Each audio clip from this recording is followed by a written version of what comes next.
बिस्मिल्लाहिर्रहमानिर्रहीम। नाजरीन, हारूत और मारूत दो फरिश्ते थे जो हज़रत सुलेमान अलैहिस्सलाम की वफ़ात के बाद लोगों को सहर यानी जादू सिखाते थे ताकि सहरों का सहर बातिल हो जाए, लेकिन लोगों ने इसे गलत रास्ते में इस्तेमाल किया। कुरान मजीद की सूरत अल बकरा की आयत नंबर 102 में इस वाक़ये की तरफ इशारा किया गया। हारूत और मारूत फरिश्ते थे या इंसान या कोई और मखलूक, इस तरह क्या वो गुनाह के मुर्तकब हुए या नहीं, इस बारे में कुरान पाक हमें क्या कहता है, इसकी मुकम्मल तफसील आज की इस वीडियो में बयान की जाएगी, लिहाजा वीडियो को मुकम्मल ज़रूर देखें। नाज़रीन, कुरान मजीद में इरशाद इलाही हुआ, वमा उन्ज़िला अलल मलकैनी बिबाबिला हारूता व मारूत, यानी और जो कुछ हारूत और मारूत दो फरिश्तों पर बाबिल शहर में नाजिल हुआ। नाज़रीन, दीनी और तारीखी किताबों के मुताबिक कुरान मजीद के अलावा यहूदी और ताई बाबिल किताबों में भी हारूत और मारूत का जिक्र आया है। इन दोनों के बारे में बहुत सारी बातें और किस्से कहानियाँ पाई जाती हैं, जिनमें से अक्सर को मुहक्किकीन और मुफस्सिरों ने जैली और अफसाना करार दिया है। मिसाल के तौर पर यह किस्सा जो यहूदी किताबों में पाया जाता है, कहा जाता है कि हज़रत अदरीस अलैहिस्सलाम के ज़माने में इंसान बहुत बदअमल हो गए थे। फरिश्तों ने बारगाह इलाही में अर्ज़ किया कि मौला, इंसान बहुत बदकार है, ये खिलाफत के लायक नहीं, इन्हें माज़ूल कर दिया जाए या इन्हें खलीफा रहने दिया जाए और हमें वज़ीर, ताकि हम इनके बिगड़े काम संभाल लिया करें। रब ताला का इरशाद हुआ कि इसको गुस्सा और शहूद दी गई है और ये चीज़ें अगर तुम्हें मिले तो तुम भी गुनाह करने लगो। फरिश्तों ने कहा कि मौला करीम, नहीं, हम तो गुनाह के करीब भी नहीं जाएंगे। रब ताला का इरशाद हुआ कि अपनी जमात में से आला तरीन परहेजगार फरिश्ते चुन लो, इनको गुस्सा और शहूद दे देते हैं तो इम्तिहान हो जाएगा। बस हारूत और मारूत फरिश्तों का इंतखाब हुआ जो बहुत परहेजगार थे। रब ताला ने इनको गुस्सा और शहूद देकर बाबिल के शहर में उतारा और फरमाया, काजी के फ़राइज़ अंजाम दो, रोज़ाना इसमें आज़म के ज़रिए आसमान पर आ जाया करो। ये लोग 1 महीने तक यूं ही आते जाते रहे। इस अरसे में इनके अदल इंसाफ का चर्चा आम हो गया। लोग इनके पास अपने मुकदमे लेकर आने लगे कि फ़ारस की एक हसीन व जमील औरत इनके पास अपने खावंद के खिलाफ अपना मुकदमा लेकर आई, जिसका नाम ज़ोहरा था। ये दोनों इससे बुराई की ख्वाहिश करने लगे।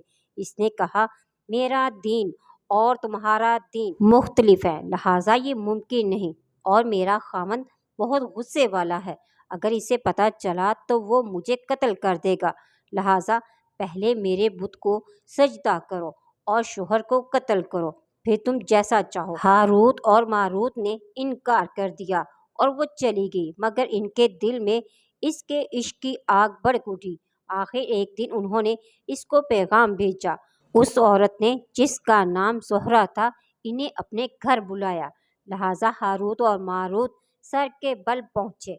ज़ोहरा ने इनके सामने शर्त रखी कि या तो मेरे शोहर को कत्ल करो या मेरे बुत को सजदा करो, या इसमें आज़म मुझे बता दो, या फिर ये शराब पी लो। हारूत और मारूत ने सोचा, इसमें आज़म तो अल्लाह ताला के राज़ों में से एक राज है, ये हम अफशान नहीं कर सकते, ये जुल्म होगा। कत्ल हकूकुल बात का मामला है, बुत को सजदा भी नहीं कर सकते, शराब पी लेते हैं। उन्होंने शराब पी ली। ज़ोहरा ने उनसे बाकी सब काम करवा लिए। ज़ोहरा खुद तो इसमें आज़म का विर्द करके आसमान पर पहुंच गई।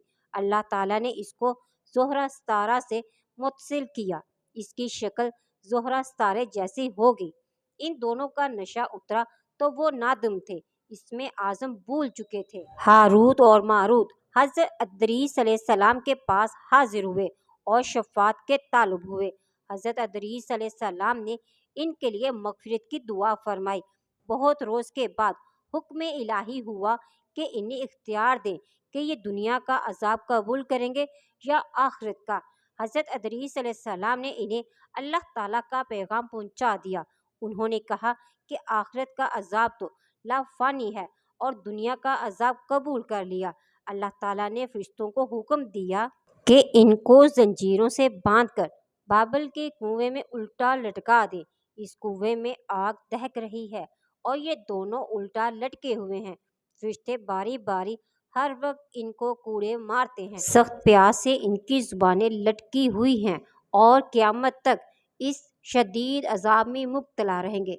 नाज़रीन, ये सब खराफात और अफसाने यहूदियों के बनाए हुए किस्से और अफसाने हैं। अहादीस और कुरान पाक की रोशनी में ऐसा कुछ नहीं है। हज़रत सुलेमान अलैहिस्सलाम के दौर में बाज़ लोग सहर और जादूगिरी करने लगे तो आपने हुक्म दिया कि इन साहरों के पास मौजूद तमाम मकतूब और नुस्खों को जमा करके किसी जगह रखा जाए। हज़रत सुलेमान अलैहिस्सलाम की वफ़ात के बाद ये मकतूबात बाज़ लोगों को मिले और सहर सीखने में मसरूफ़ हुए और वो कहते थे कि सुलेमान पैगंबर नहीं थे। सहर और जादू के ज़रिए वो मुल्क पर मुसल्लत हुए थे। बनी इसराइल के एक गिरोह ने इसकी पैरवी की। इस तरह से सरजमीन बाबल में सहर और जादू अरूज को पहुंचा और लोगों को इससे बहुत परेशानी हुई। तो अल्लाह ताला ने दो फरिश्तों को इंसान की शक्ल में ज़मीन पर भेजा ताकि वो लोगों को सहर बातिल करने के तरीके सिखाएं, ताकि वो साहरों के शर से अपनों को महफूज रख सकें। कुरान के मुताबिक सहर इन दोनों पर नाजिल हुआ, लेकिन इन दोनों में कोई ऐब नहीं था। ये दोनों फरिश्ते लोगों को नसीहत देते थे कि हम तुम्हारे लिए इम्तिहान का वसीला हैं, लिहाजा काफिर मत बनो और इस इल्म से गलत फ़ायदा मत उठाना। लेकिन लोगों ने इससे गलत फ़ायदा उठाया और काफिर हो गए। हसन बसरी का कहना है, हारूत और मारूत फरिश्ते नहीं बल्कि अहले बाबल में से दो कवि हैकल थे। अल्लामा तबातबाई तफसीर अल-मीज़ान में लिखते हैं, हारूत और मारूत का किस्सा इन्हीं अफसानों की तरह है जो यहूदी इन दो फरिश्तों के बारे में कहते हैं और कदीम यूनान के सितारों के बारे में पाए जाने वाले खराफात जैसे हैं। पतरस हवारी के बाब 2 के ख़त में इस अफसाने का जिक्र हुआ है और कहता है, क्योंकि अल्लाह ने इन फरिश्तों पर शफ़क़त नहीं की जो गुनाह के मुर्तकिब हुए, बल्कि इन्हें जहन्नम में बेच दिया और जुल्मत की जंजीरों के हवाले किया ताकि अदालत के लिए इन्हें रखा जाए। इसी तरह यहूदा रसाले के 6 सतर में आया है, जिन फरिश्तों ने रसालत की हिफाजत की और अपने हकीकी मस्कन को तरक किया, अब्दी जंजीरों में जुल्मत में यौम अजीम तक कसास के लिए रखे गए हैं। ये सब बातों से जाहिर होता है ये सिर्फ यहूदियों के बनाए हुए अफसाने और किस्से हैं। कुरान पाक इन सब अफसानों की तरदीद करता है। नाज़रीन, आपको इन्फॉर्मेशन कैसी लगी मुझे कमेंट्स में ज़रूर बताएं। मिलते हैं नेक्स्ट वीडियो में। फ़ी अमान अल्लाह।